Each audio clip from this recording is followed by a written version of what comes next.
So what happens if you do suffer a breach? The first thing they're going to do is you're going to get a knock at the door from the Secret Service. And I'll tell you a funny story. It was interesting. I spoke at the National Restaurant Association meeting last couple of years, and I was in the middle of this conversation. It was a very large audience, probably 1,500 people, and all of a sudden I get a gentleman in the fourth row stands up and he says, "Excuse me, but I need to say something." And I'm thinking, oh boy, what's this guy going to say, right? I said, fine, bring him a mic. So they bring him a mic, and the guy stands up and he says, "I just want to let you know that I've watched this guy speak now for 3 years, and every time this slide comes up, I roll my eyes." Right. Secret Service, sunglasses, earpiece, he's going to show up at my spot. Well, I've got to tell you, I'm the CEO of Penn Station Subs, and this guy showed up at my front door. It was the worst day of my professional career, and I would advise you to listen to this guy. So I'm thinking, wow, what a great plant, right? But the bottom line is he had heard it for several years, and he never thought it would happen to him. The difference, though, today is, what we have today is what I call a zero-distance attack. It makes no difference if you've got a single location melting pot in, and I know where some of you are, so I'll make a city up, Adrian, Michigan, or in Biloxi, Mississippi. The bottom line is the way they attack is through IP address.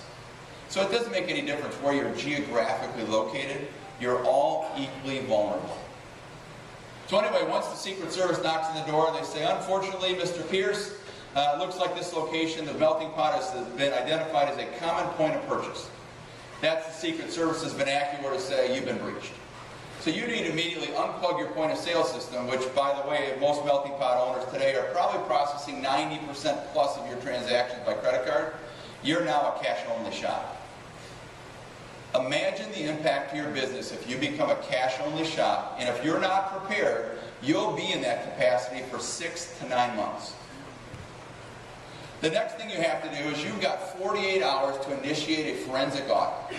That forensic audit is going to cost you somewhere between $30,000 and $40,000. That check will be written up front. When the forensic audit comes back, they give it to a company like ours, a qualified security assessor. We then use that as our playbook, and we dig into the network and we figure out what actually occurred. Was it a skimmer? Was it some kind of phishing expedition? Was it malware? What happened? Where is the malicious activity? We dig it up, we fix the network, and then we work to make you compliant. All in, if you are not protected and you are not prepared, $80,000 cash out of pocket, 6 to 9 months cash only shop. That is why it's important for you to know that 18% of the customers we deal with have suffered a breach and they're not even aware of it.